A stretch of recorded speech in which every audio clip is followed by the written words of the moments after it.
Alrighty, hello, and welcome to our third week of our Fit to Flaunt Summit, where every week we bring you a different and new guest presenter, touching on a topic that should provide you some insight, inspiration, tools, tricks, tips, all of that good stuff to help get you through this whole COVID-19 pandemic, as well as get you through the rest of your life as well.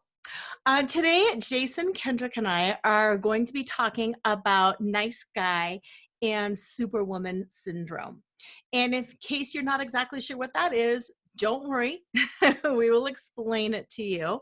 But basically, it's your default programming, how you respond to something, especially in times of stress, like right now, and how it can really inhibit you from finding relationships, finding authentic happiness in yourself, how it can create a whole host of relationship, health, and mental problems. So I will let Jason go ahead and introduce himself, and then we will just kind of get the conversation going. Very cool. Thank you, Laura. I'm Jason B. Kendrick, the Connection Catalyst. I'm an author, speaker, Reiki master, healer, and coach. And I do a lot of work with the divine masculine and feminine, especially during these times of change. There's a lot of transformation going on. There's a lot of kind of upheaval going on. And if you're not in the know, if you're not like us doing this work and studying these things, you may not know. And so nice guy syndrome is something that had started about 200 years ago, almost during the beginning of the Industrial Revolution. As we went from an agrarian to an industrial culture, men started leaving the homes, leaving their sons behind, who used to be right there next to them on the fields, plowing crops and whatnot. And so the fathers left the homes, leaving the sons behind to be raised by their mothers. And then it naturally progressed into now the rearing of the children became almost solely the responsibility of the women. The fathers were out making money and getting the bacon and doing all those things. And that naturally led men to be growing up looking to the feminine for their validation of manhood and of who they are, instead of having that grounded, I've been raised by a man and I know what it means to be a man. And being not living in a vacuum, that led to the natural outpicturing, which is Superwoman syndrome, which we see a lot of today, which is the lady now feeling like she has to be everything to everyone. She cannot ask for help. She has to look cute doing everything else. And all ladies are now frustrated looking for a real man, while we as men are looking towards the feminine for our validation to figure out who we are and to want to please the woman, as it were, in our as our purpose, which is kind of the crux of the issue. And so we initially had this idea because I was doing this work, and I feel like I'm a pretty good representation of nice guy syndrome. And I know Laura is a really good representation of Superwoman syndrome. And so we wanted to come together to give you both sides of the coin so that as a man or a woman, you can really gain insight from each of us as we go through this material. So, and I wanted to throw it back over to Laura to really kind of discuss her experience with this and her insights as well. Yeah, absolutely. Thanks, Jason. I'm going to just read a quick quote from my book, Okay. and I've read this before, but it just personifies Superwoman syndrome so well.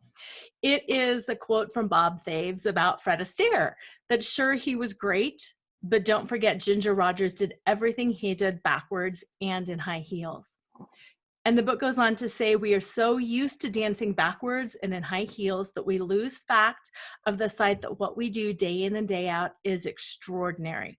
We've been fighting for our rights, our status, for recognition, and for our voice for so long, and we are so stunningly capable of molding ourselves into high-heeled, backwards stepping perfection that we forget it is our right to turn around, take off our dysfunctional but admittedly super cute and sometimes totally worth the pain shoes and dance our own dance our way.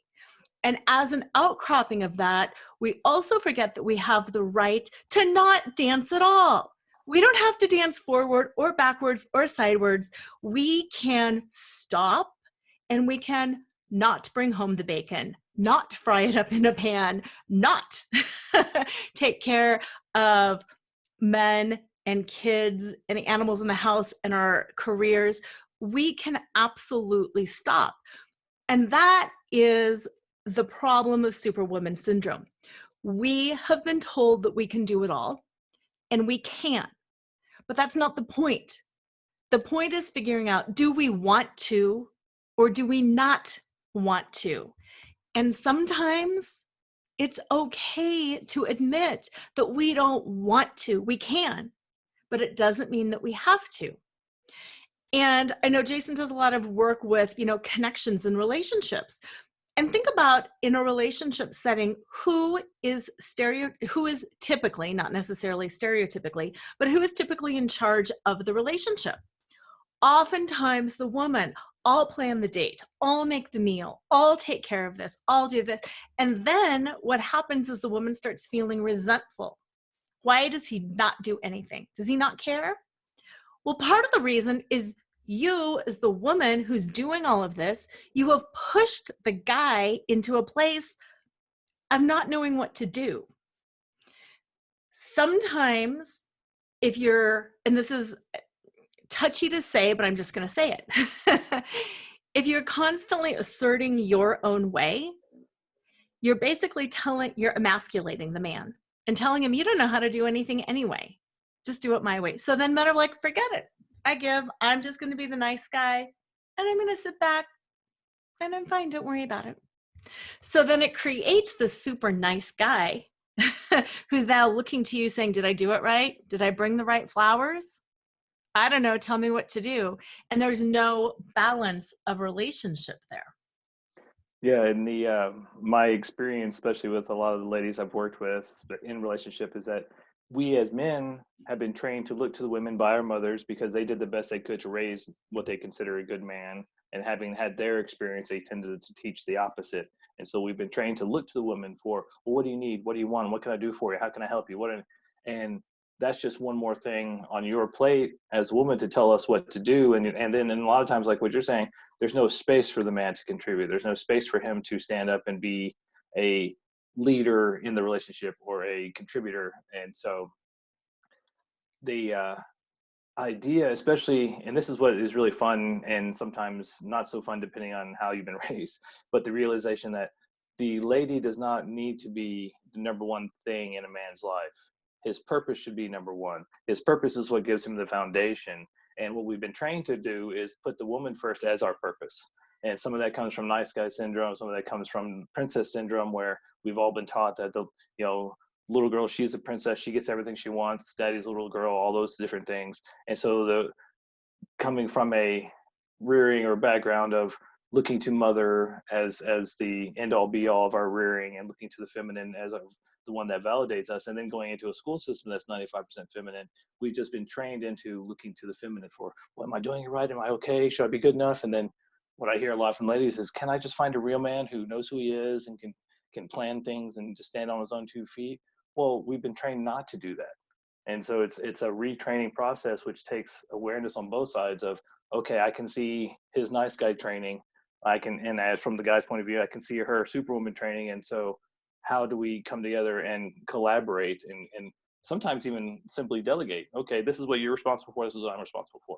Now, as like a business and a team, this is what we're doing, and being willing to be flexible with that, but without the awareness that I, as a man, may have nice guy syndrome and may be trained to look to you as a feminine for my validation and for my lighthouse or street signs to show me which direction to go, may not necessarily look to you as the real man or the stable provider because of that looking and defaulting to the feminine versus standing on my own 2 feet and having my own foundation, my own purpose. And so what seems to be the greatest impetus of change in the positive is to find two folks who can, whether masculine, feminine, whatever, and not just male, female bodies, because the masculine, feminine we both have, but finding people who are willing to communicate about where they're at, what needs to happen, and then to communicate on goals. If you're a lady looking to a man and you see he has all these positive things, but he seems to be, listless or not driven in a direction, maybe support him in finding his purpose and letting him know that you don't want to be his number one purpose because that's too much responsibility for you. And Yes. talking about that, I will definitely want to hear what Laura has to say about that. That again, there's so much around the training because yes, a- for a woman, but also for a superwoman, you become more worthy. You become a better woman if you are the guy's sole purpose. But you're right, that doesn't work. And ultimately, it's not what we want either. We will say, oh, I want him to cherish me and do everything for me. But then we feel unsafe and insecure when the man has no purpose. All humans crave boundaries, whether you're kids or adults. We all crave boundaries. We don't want to be told what to do, but we want to know clearly where another person stands. So whether it is, again, and I like that you brought up, it can be, masculine and friendship in a platonic friendship relationship. It can be same-sex relationship. It can be whatever. And there's always masculine, feminine. When we know where the person that we are in a relationship with stands, then we are very clear about who they are, what they stand for, and where we stand in that relationship. And there is nothing more disconcerting than being with a person who is constantly bending to your will. Even though initially, sometimes people are like, I just want him to do what I want. We really don't want that. And here's some things that I just wanted to challenge, listeners to think about. Even when it comes to something as simple as where do you want to eat? Sometimes you legitimately don't care. But it's also exhausting to always be the one to make the decision. How can you trade that balance of power? And that's a recommendation that I like to tell people to start off by trying. If I always call the shots on where we go to dinner, I will tell my partner or my friend or whatever, I always call the shots on this. I would like you to decide because I'm worn out, because I want to practice stepping back and receiving. Because if I'm always calling the shots, I can't receive. And the divine feminine is all about receiving. And superwoman syndrome is all about directing and not receiving. So if I'm in a relationship with a nice guy, I can tell him, I would like to start receiving from you. Some of the direction that I would like to start receiving from you is around making some decisions because I'm exhausted and I'm busy. Can we practice this? And just see how it goes and see how it feels. And then I challenge people to move into how does it feel? So like if Jason and I are going out to dinner and I'm like, instead of saying, hey, meet me at, Starbucks at 9, I will tell him to set the pace, to pick the restaurant, to pick the time. And then be aware of how that makes me feel. Does that make me feel out of control? Does it make me feel less capable? Does it make me feel relieved that, oh my gosh, somebody else can handle it and I'm a big girl, I can find something that I want on any menu? Challenge yourself to flip roles and to notice what comes up. That's a great point because what I find has been difficult is really getting people to understand the fact that no matter what body you're in, whether you're in a male body or female body, you have both masculine and feminine energies, and you will be going into them daily. And so, following the old paradigms of the hyper masculine John Wayne, guy, or the Mary Tyler Moore housewife, thing, those don't apply anymore. Those things don't apply in our daily lives anymore. And what is really good to be aware of is we each, even as a man, I tend to probably run 60-40, 70-30 masculine and feminine energy depending on day, because I am very nurturing and a healer. But I fluctuate, and we all fluctuate. But understanding that as a more naturally masculine person, as a man, I have a certain set of needs, and so do the feminine. And understanding these needs really helps to facilitate partnership and relationship. For men, the three basic needs are really respect. So if you don't respect your man, please do him a favor and go ahead and break up with him, because if you've lost respect for him, then he's not getting his needs met, and neither are you. His second need is a sense of control, which I always find funny because when you see couples that have been together for quite a long time, there's always a part of the house that's his. He has his man cave or his garage or his backyard thing because there's a sense of control that he needs. And then the number one thing and the most important thing is a sense of purpose. And I'm sorry, ladies, if you have been taught this all your life, but you do not want to be his purpose. You want to be in support of his purpose. He needs to have a bigger purpose than you. He needs to have a bigger purpose than even the family. Whether it's business or being the greatest dad or changing the world in some way, that needs to be his purpose. And then as you come to support him in that purpose, you're creating a much more healthy relationship. Now, gentlemen, the ladies have three sets of needs as well that you need to be aware of, and they're a little different. The first one is the sense of safety, and that's physical safety, feeling secure. The second one is a sense of security, which sounds like safety, but it's not.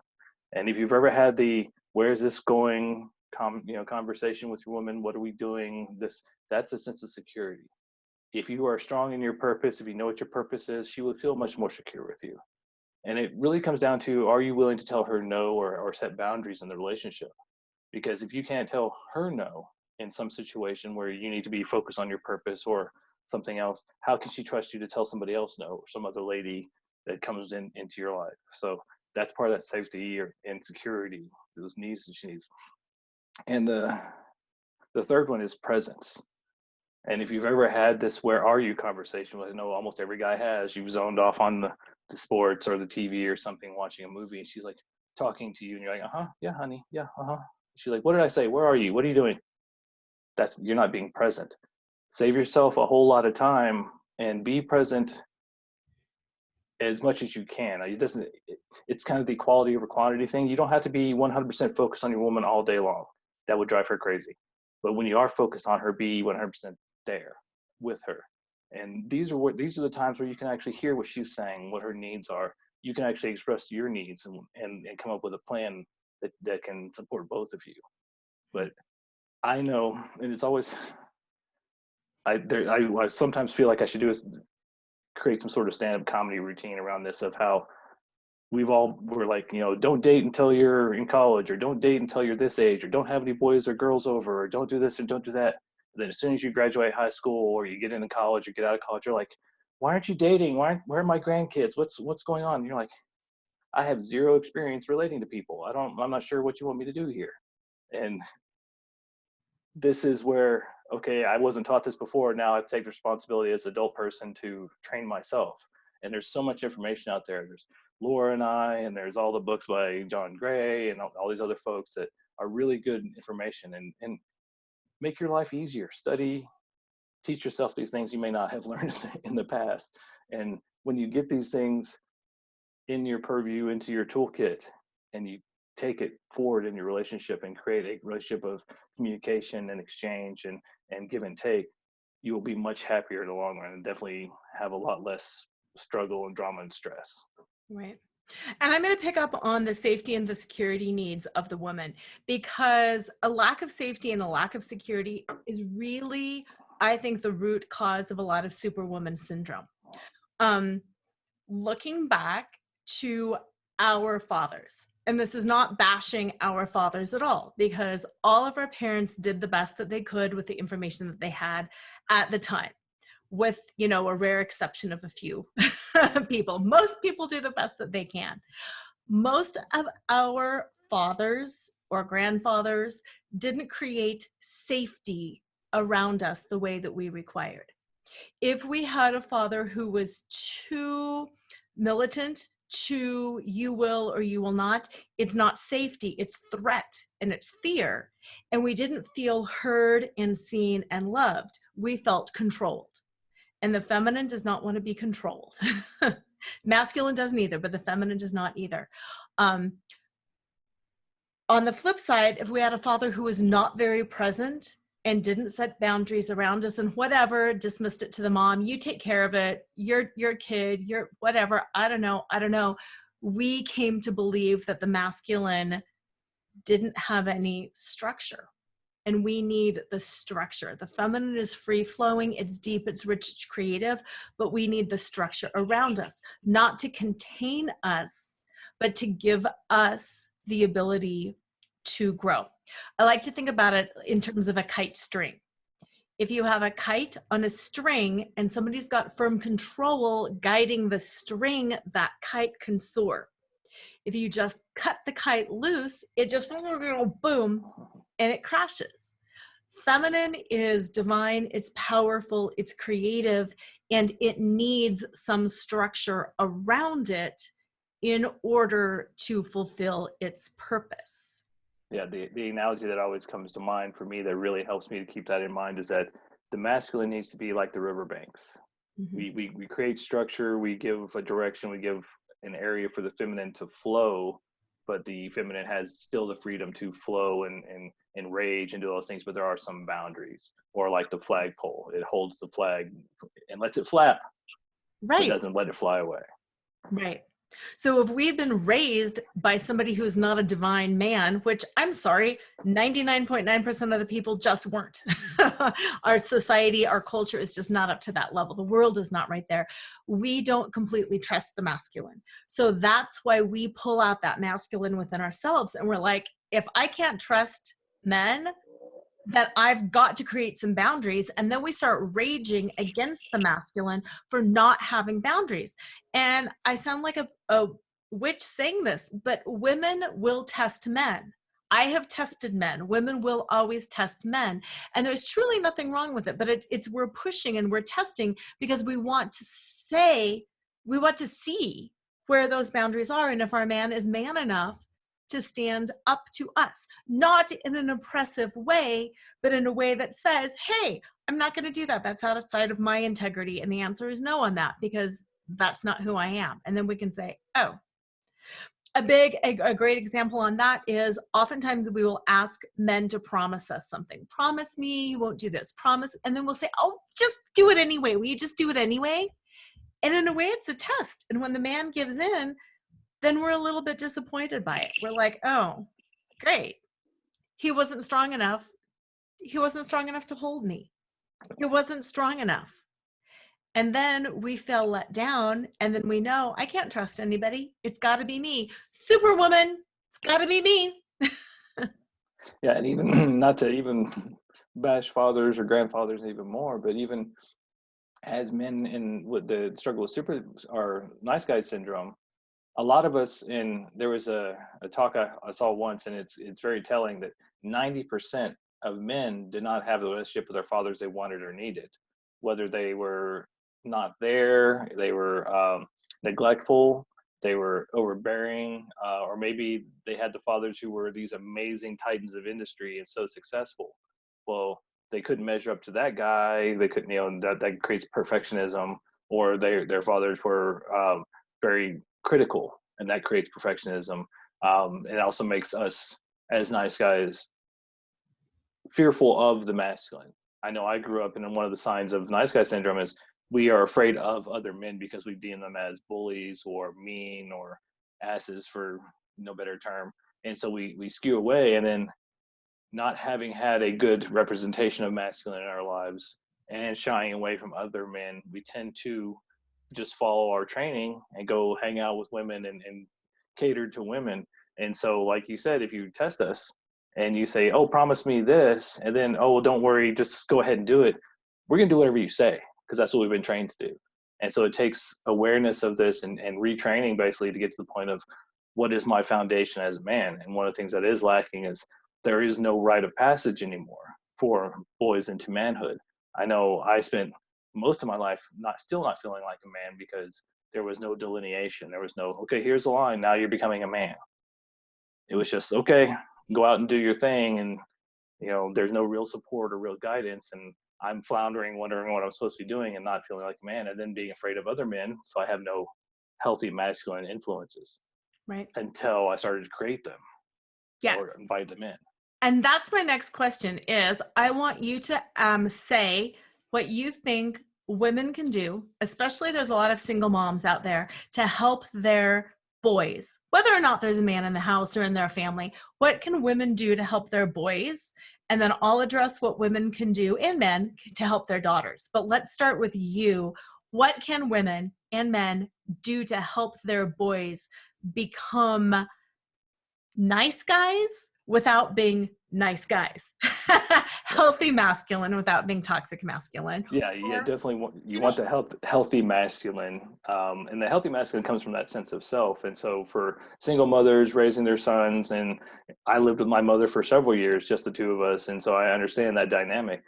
The best thing you can do is to introduce healthy masculine into your son's life, whether that's like a big brother, or if you bring in uncles, and if he has a healthy father figure, have him spend time with him. But there has to be some masculine influence, and it doesn't necessarily have to be their fathers. If it's one of those situations where you'd rather him not hang out with his father, some other healthy masculine as an example that shows healthy masculinity, shows self-awareness and self-confidence, and that needs to come from a man. It's just one of those things: men sharpen men, women sharpen women, and we need to have more male influence within their sons. And I've seen a lot of this in the urban communities, and would like to see that spread out more throughout white communities, or even upper middle class or whatnot.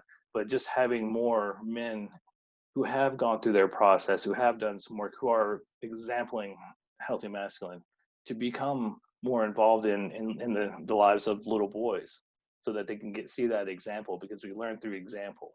I can tell a little boy all day long what it means to be a healthy masculine, but if he doesn't see and feel that example, it doesn't help him very much. So spending time and spending the giving your wisdom to that young child, to a young boy, and letting him know what it means that to be a man, to have a purpose, and to have a foundation, so that you can be strong for the family, so you can be those riverbanks for the feminine in your life. mhm. And then on my end for the women, what people can do for the women, I think, first of all, as a parent, as an adult in any female's life, one of the most important things you can do is to let them know that they don't have to be perfect. To let them know you can drop the ball whenever you need to. Communicate that and let it go. It's okay. You can do this because of you. You can choose to do it, or you can choose not to do it. You do not have to please. One of the most dangerous things we do in our education system, in our religious systems, in everything, is we train little girls to please. And you do not have to please.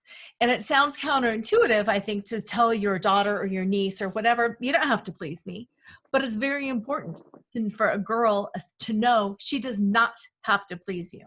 Because that, an adult superwoman is a grown-up little girl with a really big need to please. And it's not that once you tell your kids you don't need to please me, that all of a sudden they're going to go out and do horrible things. We have that sense of self inside, and we're not going to go do horrible things, but we need to hear that we do not need to please. Yeah, one of those things that comes up for me, especially when it comes to the masculine in relationship, whether it's the father to the daughter, or the father to the son, or even the mother to the son, is just like the riverbank analogy. We need to set boundaries for our children and let them flow within them, so that they can have their self-expression. Having a headstrong child should be a good thing if you look at it in the long-term picture. Yeah, they're a pain in the butt when they're in the house, and they won't always listen to you, and they ask 1,000 questions, why. However, this is a child who, when they grow up, will be more self-assured, will be more self-confident, won't just bend in at anybody's opinion, or bullying, or peer pressure.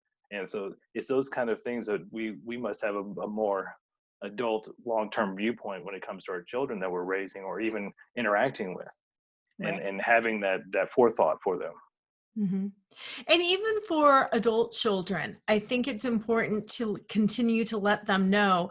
For the men, I don't know, what do you want? What is your purpose? Let me tell you, your girlfriend, your wife, of course you're good to her because you respect and love each other, but that's not your purpose. Your job is not just to be a provider. What is your purpose? And I think just asking that question can really help adult men step into their masculine. And then same thing for adult daughters, to let them know, I see what you're doing. You don't have to do it all. What do you want to do? What is making you happy? Where are you wearing yourself thin? Yeah, one of the things that I find tends to be one of the first conversations when I work with couples is really discussing your needs and boundaries, and those things that you need to be and feel healthy and safe within relationship, whether you're a man or a woman. And a lot of times what I find, and this is true for a lot of folks, we don't even know what we need or want because we haven't had that experience growing up or in our life. And so take that time. And sometimes you may need to be in a relationship or a few relationships to figure those things out, but honor those things and express those things. I know it's not sexy and it's not the star-crossed lover syndrome from the movies that I love because I'm a hopeless romantic, but sitting down and having these business-like conversations like, what do you want? What are your purpose? What, where do you see us going? Do we align on these different things? What are your boundaries? What are your needs? Like understanding your love languages, understanding how you speak to each other, because we all have our own hot buttons and things. And so if you don't tell somebody that you're interested in or that you're dating what your hot buttons are, they're going to find them, but in the worst way. And so if you don't at least preemptively say, hey, this is something that bothers me, or this is something that I would rather not you say, or say it like this or whatever. I mean, I've learned a long time ago, you can say anything as long as it's not what you say, but how you say it. But learning how to communicate with your partner in a way that they don't react negatively or you don't trigger them. And so, yeah, I'm sorry, it's not the most sexy thing, but having these business-like conversations, because you are creating a partnership. You Yeah. are effectively creating a business. And it is okay to say, I don't know. What is your boundary around that? I don't know. I don't know. I've never figured it out. I've never thought about it. Let me try and fail a few times. And I think that having that grace and space in the relationship, whether it's, again, partnership, parent, friendship, whatever, having the grace and space to say, I don't know, let me try. And I feel, and Jason and I had this conversation before during an interview, but sometimes even things like divorces or, the failing of a relationship, it's not that they necessarily have to happen. It's that we're confused and we don't know what to do and we're being pushed. So we're like, abandon ship. I don't know. And he doesn't know and it's all wrong. It's not necessarily that it's all wrong. It could be, but it's that none of us know and we're not willing to sit with it long enough to say, wow, I am in nice guy syndrome. I am in superwoman syndrome. I don't know what I want. I don't know where my boundaries are. And this is icky. Help. Yeah, I mean, what I'm finding to be the number one thing that we need in relationship is there are those people you can communicate with more naturally than others, and those are the people you want to put higher on your list. I don't care what her butt looks like or what how good he looks in his jeans. If you can actually have a conversation and talk about things, talk about deep things, things that are maybe not the most comfortable, without triggering each other, without it turning into an argument or a debate, but being able to actually hold space and be present and listen. And I think that's probably in my experience now, having done this work and worked on myself and been in these conversations quite a bit, the most intimate and sexy conversations I can have is when we talk about our traumas in a loving, present way. And yeah, I know we've been told don't let people into your closet and hide the skeletons and don't tell people about your traumas and all these things, except hiding those things doesn't make them go away. To heal them, you must bring them out and look at them and talk about them. And if you do that within relationship with somebody you can communicate with in a loving, present way, you will generate such a bond, such a closeness and the intimacy that we're all desperately needing right now. We live in this swipe society of instant gratification. And that's why every time it gets hard or difficult, we just say, meh, Someone next. else. I'll find someone else. Yeah. Yeah. Yeah. But it's willing to take stock of this person across from you and say, this is somebody I think has a lot of benefit towards me, and I can give a lot of benefit towards them, and I can see us growing something together, and then being willing to take the time to see where it goes and to talk about those things. Because all the successful relationships that I've worked with and talked to and even investigated so I have that awareness, it becomes almost a rite of passage, a challenge to get through things together. Oh, well, I've gotten through that with you. Now I know I can get through something even more hard or more challenging with you, because we can talk about these things and we know what our purpose is. And that's really a key of knowing your partner's strengths and weaknesses, knowing their purpose, knowing their viewpoint and what is important to them, and supporting that. Right. And even if that relationship does not continue, you know more about yourself, because I've learned more about myself from my failed relationships than from my successful ones. And just being able to take that and to move forward. Again, whether it's friendship, partnership, relationship, it's good to know. Yeah, absolutely. And I'm one of the things that I always give as a point of advice when I'm talking with ladies who may be in the Superwoman syndrome or who just may be struggling to find a sturdy man, patience and willingness to not have all your boxes checked right away. It's a mutual support sort of thing, because a lot of the nice guys I know who are amazing guys, huge hearts, very driven, but they've just been trained into that, kowtow and follow the feminine around, follow her skirts around, and what can I do for you? What do you need? What do you need? Which isn't sexy at all. Tend to just get thrown into the friend zone. Ladies, if you're struggling and haven't been dating and haven't to find anybody, maybe revisit your friend zone with a different perspective, because you can by being of loving support to a nice guy, you can help him find his purpose and his passion, and he will no longer stay in that nice guy syndrome. It's just, we're not stuck there. It's not like a terminal diagnosis. This is just a training and a mindset that we've been put in. Just like Superwoman syndrome is not a death sentence. You can shift, you can relax, you can become soft feminine again. It just takes support and presence from somebody else. Hmm. And again, a reminder to all the Superwomen out there, because I can hear everybody being like, ooh, I'll fix him. No, no, no, you're not going to fix him. There's some thought-provoking questions that you can give people and you can work together, but no, no, no. Your job is not to take the nicest guy out there and be like, I am going to turn him into a Superman and he's going to turn me. No, no, no, no, no.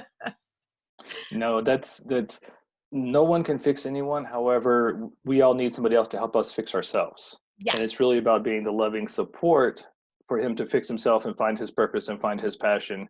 Because deep down, he knows what that is. He just hasn't given himself permission. Just like as a Superwoman, you need support and help, and you want to sometimes just put your hair in a bun and put on your sweats and be like, I'm off duty now. But you don't feel safe doing that. Just like he doesn't feel safe really stepping into his power, because he feels like he'll be put down or overly criticized or whatnot. And so it's just a matter of allowing space for the natural being, for their real, like, true self to come out. So Mm-hmm. no, you don't have to fix him. You definitely don't want to fix her. Right. You can come And together. reminder that like attracts like. And if a Superwoman attracts a nice guy and a nice guy attracts a Superwoman, because they mirror in each other that which needs fixing in each other. And they can do it together as they're each relying on the other and as they're each making shifts. And no, it's not a perfect balance. One of you can progress faster and then the other one might, and it's a rocky road, but you're attracting each other because you're wanting to fix the same thing. It's the mirror image. Right. Yeah. It's the letting go of the old Hollywood fairy tale of I'm going to find the one and they're going to be it, and everything's going to be perfect.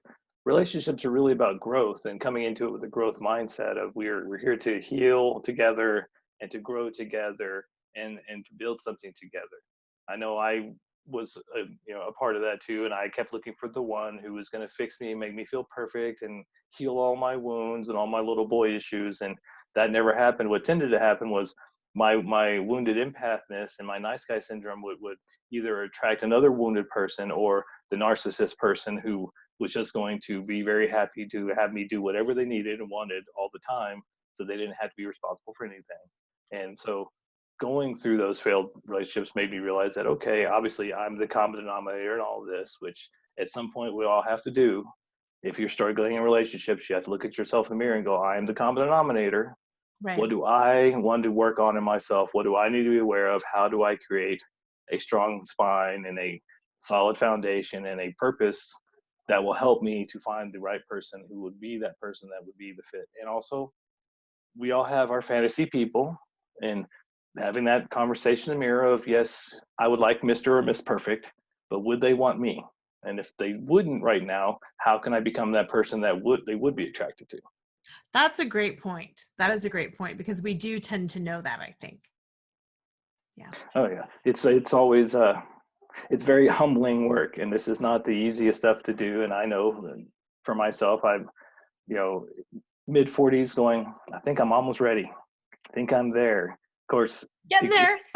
we're getting there. And that's the thing is, I tend to be kind of all or nothing. And so I went from very much the bachelor, the Playboy bachelor for all my 20s and early 30s. And then I was like, I'm going to have relationships. I mean, no idea what I was doing. Right. And so I failed miserably and learned quite a bit. And then had that conversation about 6 years ago, like, okay, obviously common denominator. Maybe I should work on me so that I don't continue this pattern. And Right. now I've done so much training and so much work that I almost feel like in some ways I've trained myself out of the dating pool. And so it's finding that match of being at that same kind of mindset, because I can come across as either really cold or way too much, and it's not on It's, purpose. It's just kind of how it happens. yeah. So, what is your number one piece of advice for other nice guys out there who can just walk away from this episode with one thing to do? What is your number one piece of advice for them? First and foremost, I mean, get the book or get support system, join a men's group. I mean, read Nice Guy Syndrome, No More Mr. Nice Guy by Dr. Robert Glover. Join a men's group. There are No More Mr. Nice Guy groups. There are the Mankind Project. There are a bunch of different kind of men's groups, but men sharpen men. So if you're really suffering from nice guy syndrome and you've been put in the friend zone 1,000 times, and you can't figure out why, and you do everything she wants and says, or you think she wants and says, and then she still doesn't like you and leaves because she's frustrated. Get around men. I tell you what, there's so many men out there in the same boat, and you can come together and realize, number one, you're not alone. Number two, there's hope. And just with a little bit of awareness and self-training, you can start to build a foundation and find your purpose. And that will do 90% of the work for you. Once you know who you are and are willing to stand strong in that this is who I am and this is my purpose, then you will find and attract the person who will be the best match for you. But you do need men in your life. And so if you're still shying away from other men because you're scared of them, or you're not actually getting out there, you're staying isolated, which is really easy to do as men get older. We become more and more and more isolated and more set in our ways and more afraid of the world. And I've been there, and I go through phases, so I understand. Get out there, find a men's group, find some other men to be with, and especially when you do find that relationship, don't leave the men out of it. Ladies, when you have a man in your relationship, I know it's romantic to think, oh, we're 100% of everything we need for each other. He needs to have a men's group. He needs to go out and have his boy time, just like you need to have your ladies time, because we as energetic beings tend to mirror each other. Mm-hmm. And if you're in the same space, and especially now with COVID, there's a lot of relationships now ending because you didn't spend enough time together to realize that you even were a match or not with this person, but now you've been stuck together for a while. And so a lot of things have come into clarity, but getting your men out with other men, ladies going out with your ladies, that will create that polarity that you need for the masculine and feminine to have the sexual attraction. But men, if you're suffering with nice guy syndrome, find other men, do your research. It's not the hardest thing in the world, but it's not the easiest thing. You just need to do it. You will find your path. Yeah. And two things I'm going to say on that. First is the No More Mr. Nice Guy. I love the book. I love the work, but I know sometimes people think, oh, it's telling me to go be a jerk. It's not telling you to go be a jerk. It's telling you to be strong in a healthy masculine. And because there's kind of a lack of healthy masculine, sometimes that confuses people. And I would urge you to just kind of do some reading, peruse online as well, find out what healthy masculine is like, and talk to people about it. That is something that you can talk to women about. Again, not asking them for direction, but just ask women what they want out of healthy men, what they think about that. And again, that's a great conversation to have with kids, whether they're young or older. Exploring, whether you're watching something on TV, you can point out, that seems like toxic masculinity. This seems like healthy masculinity. That seems like toxic femininity. My kids are in college, and last year there was a toxic feminine situation. And, we talked about that. And you have to learn by example. And like that, not everybody is 100% perfect. So talk about what's healthy, what's toxic, what looks good, what they could do better, and move through that like that river and flow. Yeah, I mean, you're never going to be 100% perfect all the time, and there's so much information, luckily, out there now. There, No More Mr. Nice Guy book, the masculinity book, the Mask We Live In movie, the Red Pill movie. There's so many things out there to give you examples of that. We as human beings are always in flux. We're always fluctuating, and so trying to find a standard. And when you do talk to men or women out there about these things, realize that whatever they say isn't 100% end all be all. It's just their opinion, and take what resonates with you in that moment, because things will change. I know, I think back on the things that I thought were so important in my younger years that now I could care less about. So we're always in flux, but know that wherever you are now is fine, and you want to grow, and that's just being human. So what can you do now to grow? What information, what can you glean and take in? What conversations, who can you be around, what books, all those things. There's so much out there. Yeah, perfect. And I'm going to close with my tip for women, and it's a tip, and it's a little bit of an inspirational, motivational thing, I hope. And it's out of my book, which I think you should all have. Flaunt, drop your cover, reveal your smart, sexy, and spiritual self. As a superwoman, it's hard to let go because you have become a superwoman because the masculine has let you down, because you need control in your life. And you think, if nobody can do it, I can do it because I am capable. And I'm just going to close with this paragraph and then with a little tidbit around that. I was a successful corporate attorney with a good life. I had a husband, 2 children, and a house, and everything was fine, normal, just what it was supposed to be. It was just that most days felt more like a sprint to the finish line that was constantly being moved 1 mile farther ahead. No matter how hard I tried, I could never please everyone, get it all done, or look the way I wanted to look.